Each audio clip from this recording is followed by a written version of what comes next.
आज का levels of organisation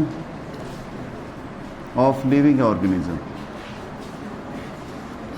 इस टॉपिक के अंदर बेटे हमने देखना ये है कि ज़िंदा जानदारों को हम कैसे दर्जाबंदी करते हैं on the basis of their composition, their cellular arrangement and their mode of action and their functions of individual level। अब अगर हम देखें तो सबसे छोटा जो हमारे पास लेवल ऑफ ऑर्गेनाइजेशन है दैट इज़ सब एटॉमिक एंड एटॉमिक लेवल। अब इस लेवल में हमने बेटे क्या देखा था कि कोई भी एटम जो है that consist of sub atomic particles. अब सब एटॉमिक पार्टिकल्स से मुराद each atom consist of proton, neutrons and electrons. अब ये प्रोटॉन्स, न्यूट्रॉन्स और इलेक्ट्रॉन्स मुख्तलिफ़ तरीक़ों से मुख्तलिफ़ तादाद में आपस में मिलते हैं और मुख्तलिफ़ एटम्स बना देते हैं। जैसे हमारे पास हाइड्रोजन का एटम, इसमें एक प्रोटॉन, एक इलेक्ट्रॉन और कोई न्यूट्रॉन नहीं, या इसमें एक न्यूट्रॉन होता है या इसमें दो न्यूट्रॉन होते हैं, तो ये हमारे पास एटम बनेगा हाइड्रोजन का। अब इसी के साथ अगर हम दूसरी एग्जांपल देखें कि ऐसा एटम जिसमें 11 प्रोटॉन, 11 इलेक्ट्रॉन, 12 न्यूट्रॉन होंगे, तो वो हमारे पास किसका एटम बनेगा? सोडियम का एटम बनेगा। अब बेटे हमें इस शॉर्ट सी एग्जांपल से ये पता चला कि इलेक्ट्रॉन, प्रोटॉन्स और न्यूट्रॉन्स की तादाद तब्दील होने से हमारे पास एटम्स जो हैं वो तब्दील हो जाते हैं। अब ये वाले जो सेम टाइप ऑफ एटम्स होते हैं they unite, they group together and they form a new species that is called element. अगर हम केमिस्ट्री के लिहाज से एलिमेंट को डिफाइन करते हैं, it consist of same type of atoms. अब same type of atoms on the basis of atomic number, जिनके एटॉमिक नंबर एक जैसे हैं वो एक जैसे एटम्स हैं। अब बेटे वो एलिमेंट्स जो ज़िंदा जानदारों के बनाने में हिस्सा लेते हैं they are called bio elements. उनको हम क्या नाम देते हैं? बायो एलिमेंट्स का। ओवरऑल देखा जाए वी हैव 118 एलिमेंट्स नाउ। अब हमारे पास कितने एलिमेंट्स हैं? 118। अब इस 118 में से 92 एलिमेंट्स जो हैं दे आर नेचुरली अकरिंग, ये कुदरती तौर पर पाए जाते हैं, और rest of the elements they can be prepared in the laboratories, और जो बाकी एलिमेंट्स हैं उनको हम लेबॉर्ट्री के अंदर तैयार कर सकते हैं। अब इन 92 एलिमेंट्स में से there are 16 elements which are called bio elements. 16 elements जो हैं इनको हम क्या कहते हैं? अब इन 16 बायो एलिमेंट्स में से there are only 6 elements that make 99% of total living mass. ये किसी भी जिंदा जानदार के टोटल वज़न का 99% हिस्सा जो है वो तैयार कर सकते हैं। अब ये कौन कौन से हैं बेटे? Oxygen, hydrogen, phosphorus. अब ये हमारे पास जो हैं ये 6 ऐसे बायो एलिमेंट्स हैं that can prepare 99% of the total. अब बचे कितने? 10। ये जो 10 हैं they make remaining 1%। 1% of the body mass. ये बाकी जिस्म का जो 1% हिस्सा बचता है वो बाकी 10 एलिमेंट्स हैं और ये थोड़ी मिकदार में मौजूद होते हैं, जैसे potassium, sulphur, chlorine, sodium, magnesium, copper, iron, manganese और जिंक जो है। अच्छा जी, अब बेटे ये जो हमारे पास एटम्स हैं, एलिमेंट्स बने, they unite in different ways and they form a next level of organization that is called molecular level. क्या है बेटे? एटम्स ऑफ डिफरेंट एलिमेंट्स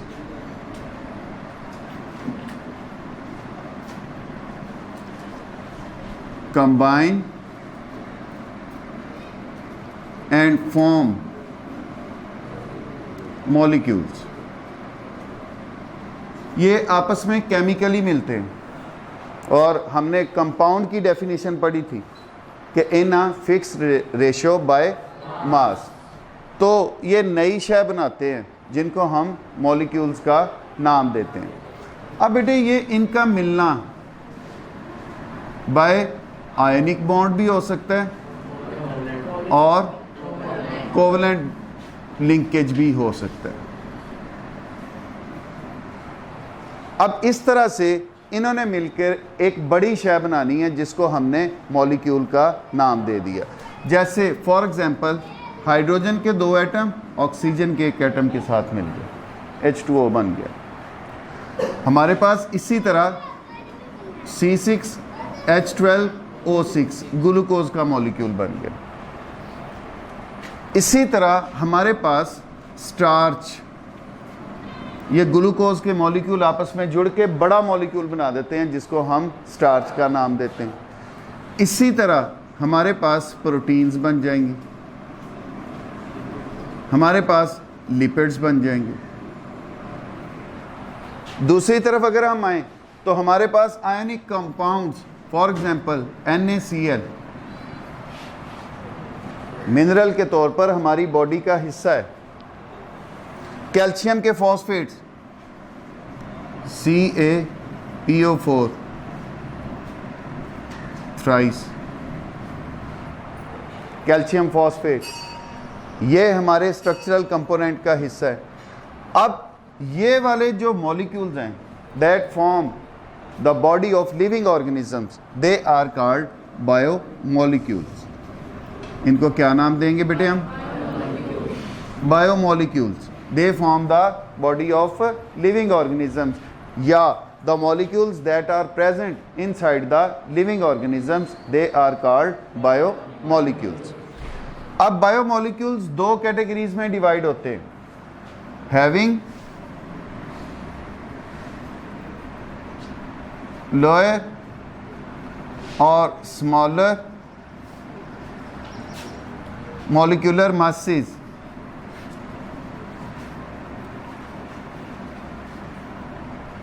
जैसे H2O 18 AMU इसका मॉलिक्यूलर मास है, जैसे ग्लूकोज कुछ 100 में इसका मॉलिक्यूलर मास आएगा। अब इनके मॉलिक्यूलर मासेस कम हैं तो these molecules are called micro molecules. इन्हें हम क्या कहेंगे बेटे? Micro molecules. और इसका कंट्रेरी ये बड़े मॉलिक्यूल्स जिनके मॉलिक्यूलर मासेस जो हैं वो हज़ारों या लाखों AMU में हो सकते हैं, तो they are called macro molecules. इन मॉलिक्यूल्स को बेटे हम क्या नाम देंगे? Macro molecules. हैविंग हायर और लार्जर मॉलिक्यूलर मासेस। अब बेटे ये जो बायोमॉलिक्यूल्स बने ये अरेंज करते हैं, ये आपस में जुड़ते हैं मुख्तलिफ तरीक़ों से and they form next level of organization that is called cell organelle and cell level.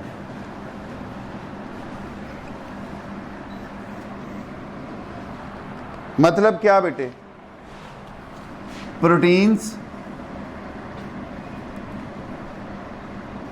Carbohydrates,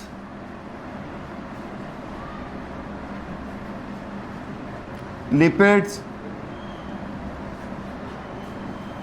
ये आपस में यूनाइट करेंगे मुख्तलिफ रेशोज़ के अंदर। किसी में प्रोटीन ज़्यादा होंगी, किसी में कार्बोहाइड्रेट्स ज़्यादा होंगे, किसी में लिपिड्स ज़्यादा होंगे, and they form cell organelles, या आप कह लो they form sub cellular structures, जैसे न्यूक्लियस, जैसे राइबोसोम्स, जैसे लाइसोसोम्स, जैसे माइटोकॉन्ड्रिया, गोल्जी अपरेटस या गोल्जी कॉम्प्लेक्स का भी नाम देते हैं इसे हम, endoplasmic reticulum, vacuoles, cell membranes,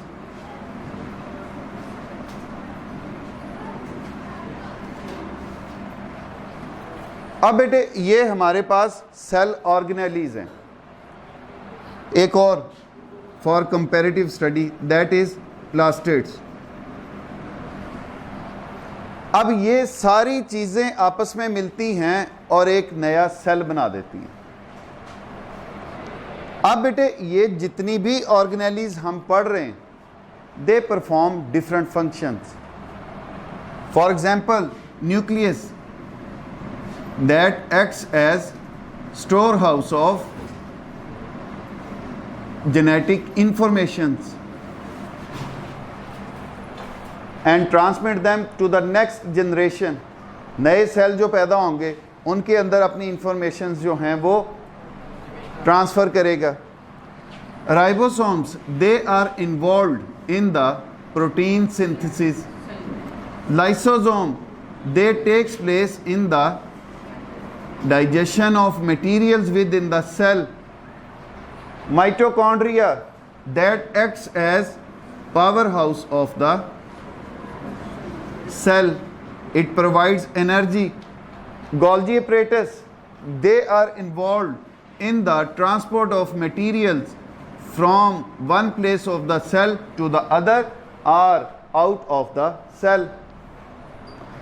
Endoplasmic reticulum, involved in the protein synthesis plus transport of materials within the cell। Cell के अंदर अंदर मटेरियल्स एक जगह से दूसरी जगह पहुंचाने हैं। तो vacuoles, they act to store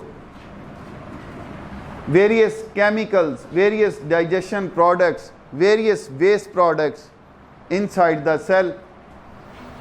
cell membranes, they act to protect the cell, cell protection के लिए। आपके प्लास्टिड्स, डिपेंड करता है टाइप कौन सी है, स्टोर भी करती है मटेरियल्स को। प्लास्टिड्स जो हैं दे आर इन्वॉल्व्ड, अगर वो क्लोरोफिल हैं, in the photosynthesis and they give colour, bright colours to the flowers. अब बेटे ये मुख्तलिफ काम परफॉर्म करने वाली जो सेल ऑर्गेनेलीज हैं, ये मिलती हैं और नेक्स्ट लेवल ऑफ ऑर्गेनाइजेशन बना देती हैं, जिसको हम सेल लेवल का नाम देते हैं। अब यहाँ पर एक इम्पॉर्टेंट बात, they are performing different functions. हम कहते हैं न्यूक्लियस जेनेटिक इंफॉर्मेशन स्टोर करता है, तो हम ये भी तो कह सकते हैं कि सेल जेनेटिक इंफॉर्मेशंस को स्टोर करता है। गलत तो नहीं होगा। माइटोकॉन्ड्रिया एनर्जी प्रोडक्शन में रोल प्ले करता है, या आप कह लो माइटोकॉन्ड्रिया एनर्जी प्रोवाइड करता है, तो हम ये भी तो कह सकते हैं कि सेल जो है उसके अंदर अपनी एनर्जी खुद बनती है, या सेल एनर्जी बनाता है। तो इसका मतलब क्या हुआ कि ये जो ऑर्गेनेलीज हैं, इसका function becomes the function of the cell. Function of an organelle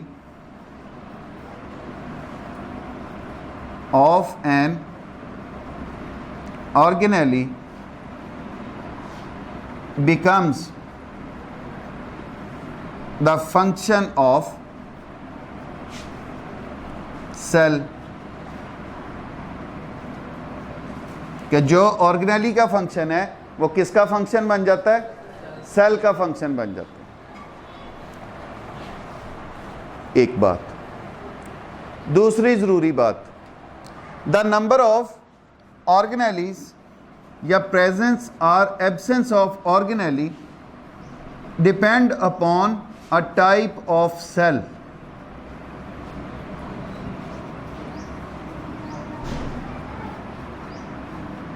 cell organelle का होना या ना होना वो डिपेंड करता है किसके ऊपर? टाइप ऑफ सेल के ऊपर। कुछ सेल्स जो हैं उनको माइटोकॉन्ड्रिया उतने नहीं चाहिए जितने दूसरे सेल्स को चाहिए। For example over muscle cells. Muscle cells का काम लगातार कॉन्ट्रैक्शन और रिलैक्सेशन होता है। ज़्यादा एनर्जी चाहिए। ज़्यादा एनर्जी चाहिए तो इसका मतलब क्या है? माइटोकॉन्ड्रिया की तादाद भी ज़्यादा चाहिए। एनिमल सेल्स के अंदर फोटोसिंथेसिस नहीं होती, इसलिए इनके अंदर प्लास्टिड्स भी मौजूद नहीं होते। अब प्लास्टिड्स जो हैं इनकी प्रेजेंस और एब्सेंस किस पे डिपेंड कर रही है? टाइप ऑफ सेल पे। प्लांट सेल को ज़रूरी है ये, उन्होंने फोटोसिंथेसिस करनी है तो उनके अंदर प्लास्टिड्स जो हैं मौजूद होते हैं। मोस्टली एनिमल सेल्स के अंदर सेल वॉल मौजूद नहीं होती, जबकि प्लांट सेल जो हैं उनके अंदर सेल वॉल मौजूद होती है। अब बेटे नेक्स्ट लेवल पे हम जंप करते हैं कि ये ऑर्गेनेलीज आपस में मिली, इन्होंने मिलकर नेक्स्ट लेवल ऑफ ऑर्गेनाइजेशन बना दिया जिसको हमने कहा सेल लेवल। अब हमने जैसे कल भी देखा था कि बाज़ जो जानदार हैं उनकी जो लेवल ऑफ ऑर्गेनाइजेशन है वो यहीं तक होती है, एंड दोज एनिमल्स और those living organisms are called unicellular organisms. For example, bacteria, cyanobacteria, protozoans, these are unicellular organisms. अब इन्होंने इससे आगे जाना ही नहीं, ये एक सेल पर मुश्तमिल है और पूरे का पूरा जानदार इसी तरह जिंदगी गुजारता है। प्रोटोजोन्स इनमें शामिल होते हैं आपके अमीबा, यूग्लिना, पैरामेशियम,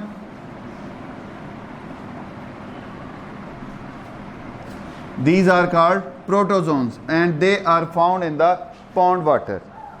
तालाब का जो पानी होता है उसके अंदर पाए जाते हैं और ये भी इन्फेक्शियस डिजीज़ काज करते हैं। ये भी पैरासाइट के तौर पर रहते हैं इंसानों के अंदर अगर खुदा न खास्ता गंदा पानी पी लिया जाए और बीमारियों का बाइस बनते हैं। अब बेटे अगर इससे ऊपर हम जाएं, सिंपल मल्टी सेलुलर ऑर्गेनिजम्स भी होते हैं, यानी कि कुछ सैकड़ों की तादाद में सेल इकट्ठे होकर एक जानदार बना देते हैं। दूसरी तरफ अगर हम देखें, there are multi cellular organisms. Multi cellular organisms जैसा कि हम consisting of trillions of cells. कितने सेल्स हैं? ट्रिलियंस ऑफ सेल्स, अरबों खरबों सेल्स पे मुश्तमिल। तो अब बेटे उन लोगों में या उन जानवरों में या उन लिविंग ऑर्गेनिजम्स के अंदर they form next level of organization that is called tissue level.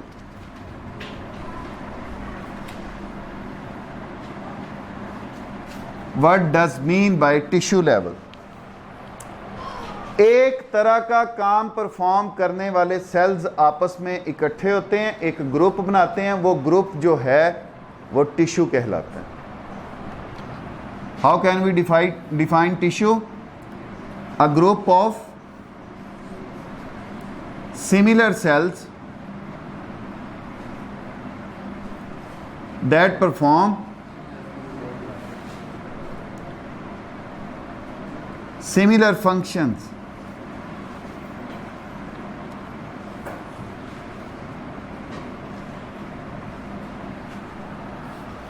जैसे कवरिंग बनाने वाले सेल्स जो हैं वो इकट्ठे होंगे और वो बना देंगे एपिथेलियम टिश्यू। मस्कुलर सेल्स जो हैं वो इकट्ठे होंगे, मसल फाइबर्स का नाम देते हैं उन्हें। मस्कुलर सेल्स जो होते हैं they are called muscle fibres. वो इकट्ठे होंगे और वो बना देंगे मस्कुलर टिश्यूज।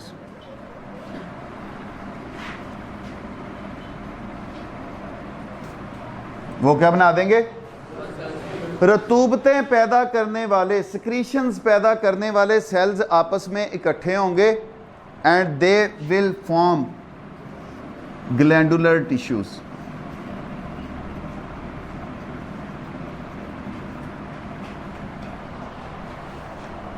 अब यहां पर भी हर सेल अपना अपना काम परफॉर्म कर रहा होता है और हर एक सेल का इंडिविजुअल जो काम होता है that becomes the function of that tissue.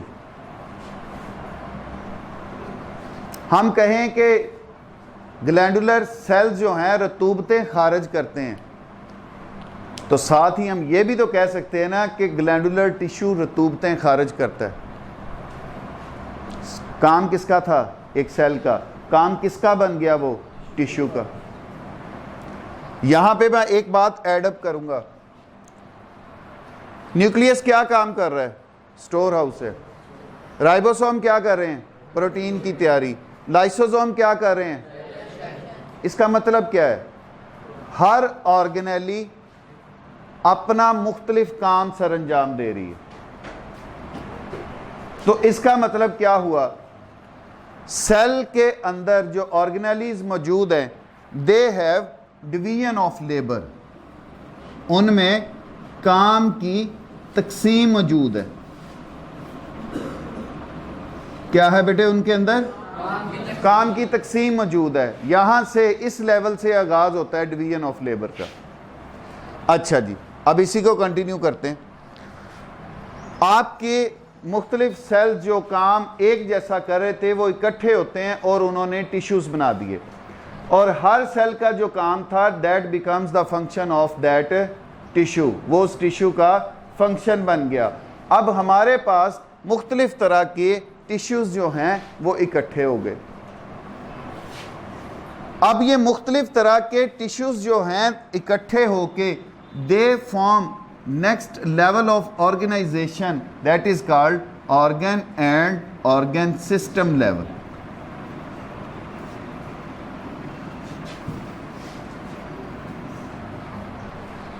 मतलब ये तीन तरह के टिश्यूज इकट्ठे हुए जो कि मुख्तलिफ काम परफॉर्म कर रहे थे। They make a single organ named as stomach. इन्होंने क्या बना दिया? स्टोमक बना दिया, मैदा बना दिया।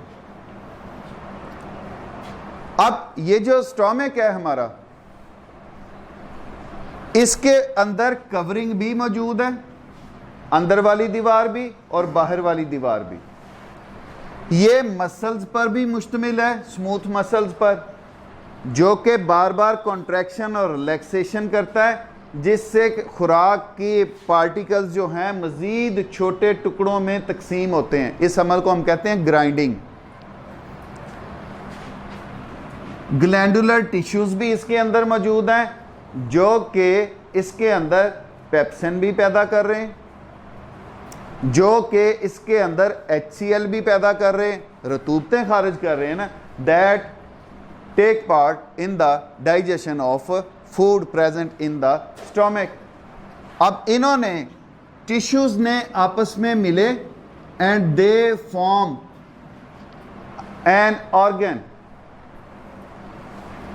इसी तरह कोई भी और दूसरा ऑर्गन, किडनी हम देख लें, किडनी भी सेल्स ने मिलकर टिश्यूज बनाए और टिश्यूज ने एक ऑर्गन बना दिया।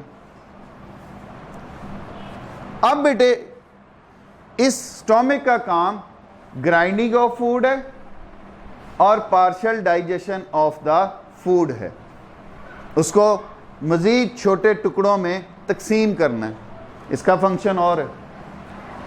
अब इसी तरह जो मुख्तलिफ ऑर्गन्स बने, फॉर एग्जाम्पल ऑरल कैविटी, हमारा मुंह, उसके बाद एसोफेगस,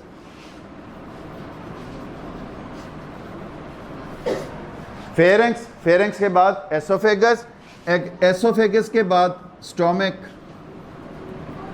स्टोमक के बाद स्मॉल इंटेस्टाइन के बाद बेटे लार्ज इंटेस्टाइन। अब ये मुख्तलिफ ऑर्गन्स आपस में मिलकर एक नई शय बना रहे हैं जिसको हम क्या नाम दे रहे हैं? Organ system. क्या नाम दे रहे? अब इसमें जरा देखें, ऑरल कैविटी जो है ये इन्वॉल्व है in the chewing of food, खुराक को च्यू करने में, चबाने में। ये जो हमारा एसोफेगस है, इट एक्ट्स एज पैसेज, ये सिर्फ रास्ता प्रोवाइड करता है खुराक को गुजरने का। ये जो स्टोमक है हमारा, that is involve in grinding of food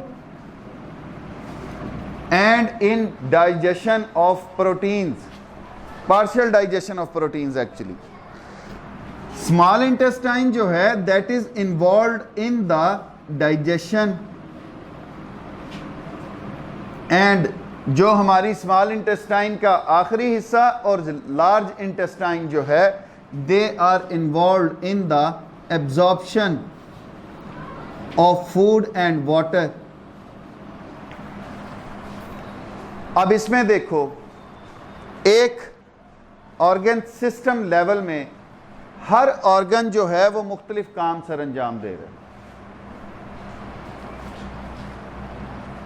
और आपस में मिलके वो एक पूरा जो सिस्टम बना रहे हैं, रिजल्टेंट जो है उनके काम का एक ही निकल रहा है।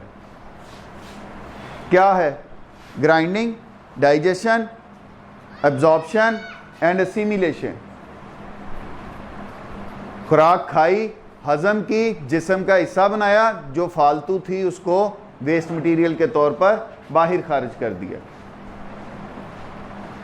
अब बेटे इसमें देखें आप, जिस तरह हमने यहां पे कहा था कि function of the organelles becomes the function of the cell, जैसे हमने यहां पे कहा कि function of a cell becomes the function of that tissue, यहां पे भी वही काम है। The function of the organ becomes the function of the organ system. हम कहें हमारा डाइजेस्टिव सिस्टम खाना चबाता है तो गलत कह रहे हैं।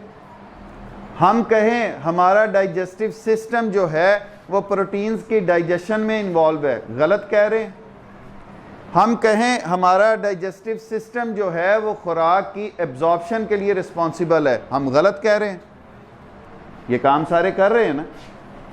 इसी तरह हम और भी एग्जाम्पल्स ले सकते हैं। किडनी एक ऑर्गन, यूरेटर्स एक ऑर्गन, यूरिनरी ब्लैडर एक ऑर्गन, यूरिथ्रा एक ऑर्गन।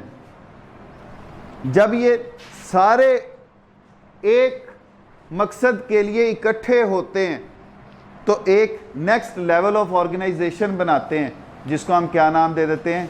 यूरिनरी सिस्टम या एक्सक्रीटरी सिस्टम। किडनी फिल्ट्रेशन कर रहे हैं, यूरेटर्स पैसेज प्रोवाइड कर रहे हैं, urinary bladder temporary storage of the urine कर रहे हैं, यूरिथ्रा जो है वो यूरिन को आउट फ्लो के लिए रिस्पॉन्सिबल है, पैसेज के तौर पर रिस्पॉन्सिबल है। अब इसमें भी वही बात है, the function of the organ becomes the function of the organ system. हम कहें यूरिनरी सिस्टम में फिल्ट्रेशन ऑफ द ब्लड होती है तो होती है, हम कहें यूरिनरी सिस्टम में यूरिन टेम्परेरी तौर पर स्टोर होता है तो होता नहीं, होता है, यूरिनरी ब्लैडर करता है। अच्छा जी, अब बेटे इसी तरह ये जो मुख्तलिफ सिस्टम्स हैं they unite and form next level of organization that is called individual level. मतलब क्या सर, नर्वस सिस्टम ऑर्गन्स पर मुश्तमिल था, एक पूरा सिस्टम बन गया। यूरिनरी सिस्टम, आपका डाइजेस्टिव सिस्टम, सर्कुलेटरी सिस्टम। अब ये मुख्तलिफ तरह के सिस्टम्स जो मुख्तलिफ तरह के काम परफॉर्म कर रहे थे आपस में इकट्ठे होते हैं तो सर नेक्स्ट इंडिविजुअल्स बनाते हैं, फर्द बनाते हैं, जैसे कैट, डॉग, ह्यूमन, गोट, शीप। अब मतलब क्या हुआ, इंडिविजुअल्स बन गए। किन के मिलने से बने, ऑर्गन सिस्टम्स के मिलने से बने।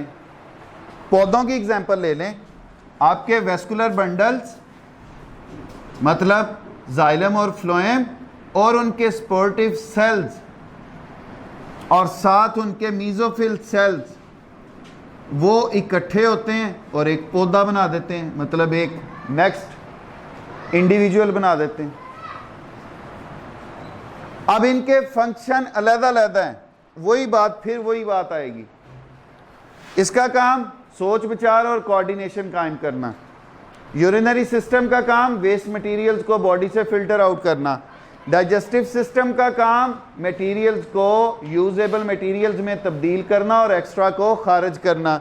सर्कुलेटरी सिस्टम का काम मटेरियल्स की जिस्म में एक जगह से दूसरी जगह ट्रांसपोर्ट। अलग-अलग फंक्शन है but it becomes the function of that individual. यही फंक्शंस जो हैं किसके फंक्शंस बन जाते हैं, इंडिविजुअल के, उस फर्द के। हम कहें इंसान डाइजेशन करता है तो करता नहीं, हम कहें इंसान सोच विचार करता है तो वाकई अच्छा तानू देख के नहीं लगता। अच्छा हम कहें जी मटेरियल्स जो हैं इंसान के अंदर एक जगह से दूसरी जगह पहुंचते हैं तो पहुंचते नहीं। तो वही बात sir, the function of the organ system becomes the function of that individual. अच्छा जी, अब बेटे एक तरह के जानदार का ग्रुप, सारी बिल्लियां जमा कर लो, सारे कुत्ते जमा कर लो, सारे इंसान जमा कर लो। अब ये रिलेटेड ऑर्गेनिजम्स है ना, इनका जो एक ग्रुप होता है they form next level of organization that is called population level. ये क्या बनाते हैं बेटे, पॉपुलेशन लेवल। हर फर्द अपनी आज़ादाना जिंदगी गुजार रहा होता है, मेरे हिस्से का सांस कोई दूसरा नहीं ले रहा, मेरे हिस्से की रोटी कोई दूसरा नहीं खा रहा, डाइजेशन मैं अपनी खुद कर रहा हूं। लेकिन ये आपस में इकट्ठे होके एक ग्रुप बनाते हैं जिसको हम नेक्स्ट लेवल ऑफ ऑर्गेनाइजेशन कहते हैं, दैट इज पॉपुलेशन लेवल। अब इसके लिए यह भी जरूरी है they are living in the same habitat. वो किस में रह रहे हैं, सेम हैबिटेट। हैबिटेट से मुराद होता है एक रहने की जगह, घर का मतलब नहीं है हैबिटेट। हैबिटेट का मतलब ये होता है कि आपके रहने की जगह, जहाँ पर आपको हवा, पानी, खुराक आपकी ज़रूरत के मुताबिक मैसर हो, मस्कन जिसे हम कहते हैं।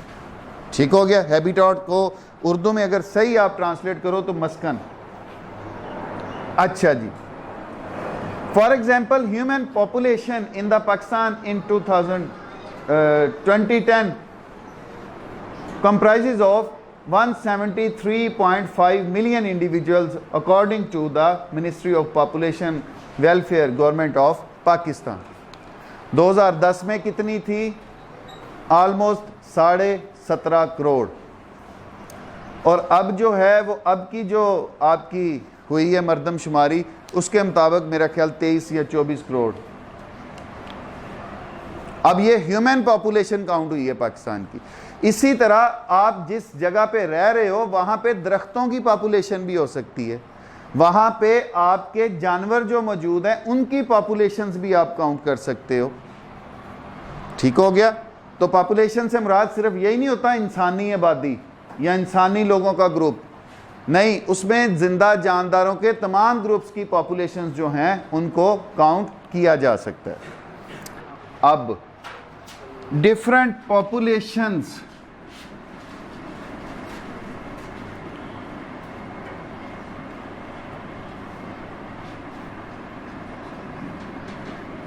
interacting with one another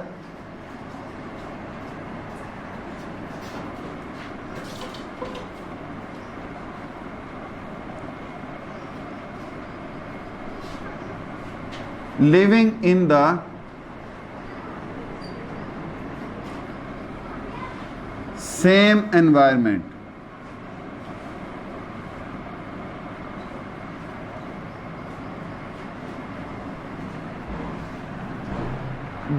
This level of organization is called community level।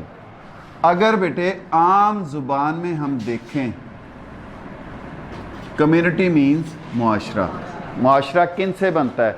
हमारे इर्द गिर्द की तमाम चीज़ों से। तमाम पॉपुलेशंस आपस में मिलकर एक कम्युनिटी बना देती हैं, एक मुआशरा बना देती हैं। अब यहाँ पर हम एग्जाम्पल लेंगे फॉरेस्ट कम्युनिटी। यहाँ से आपको आसानी से समझ आ जाएगी। अब एक फॉरेस्ट जो है, एक जंगल जो है, दैट मेक्स अ कम्युनिटी। मुश्तमिल किन पे होता है? इसमें शेर भी मौजूद हैं, इसमें हिरन भी मौजूद हैं, इसमें स्नेक्स भी मौजूद हैं, इसमें ज़ेब्रास भी मौजूद हैं। अच्छा जी, इसके अंदर चीता, मंकी। अब ये एक एक आधे आधे थोड़ी मौजूद हैं, इनकी भी तो पॉपुलेशंस हैं।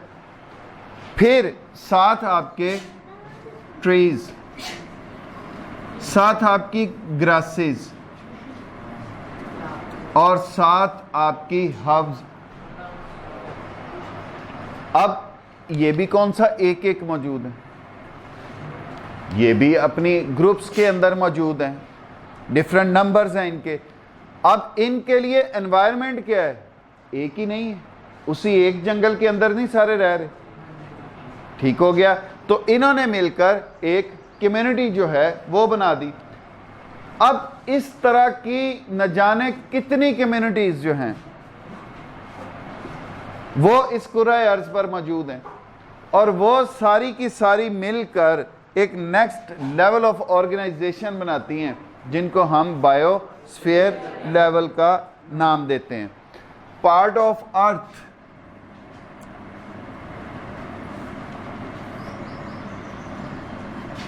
inhabited by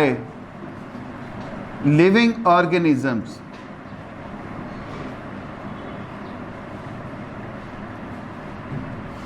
that is called biosphere। और वो मैंने आपको बताया कि हम एक समुंदर के फर्श, समुंदर की गहराई, उससे लेकर बहुत ऊंची चट्टान, जो सबसे ऊंची आपकी पहाड़ है, उसकी चोटी तक बैक्टीरिया की सूरत में ज़िंदगी, ज़िंदा जानदार जो हैं वो मौजूद हैं। और ये जो सारा एरिया है दैट इज़ कॉल्ड बायोस्फीयर, इसे हम क्या कहते हैं? अब इसमें भी मुख्तलिफ जानदार एक दूसरे के साथ राब्ते में होते हैं, एक दूसरे के साथ रबत में होते हैं, एक दूसरे के साथ चीज़ों का लेन देन कर रहे होते हैं। कम्युनिटी में भी ऐसे ही था, कम्युनिटी में भी different populations interact with each other, वो एक दूसरे के साथ इंटरेक्ट कर रही हैं, एक दूसरे से लेन देन कर रही हैं, एक दूसरे से चीज़ें हासिल कर रही हैं। वो एग्जाम्पल्स वही अलमशहूर हमारी, पौधों से हम ऑक्सीजन, पौधों को हम कार्बन डाइऑक्साइड, ये बाकी जानदार एक दूसरे के ऊपर खुराक के लिए डिपेंड करते हैं। तो these are the levels of organisation.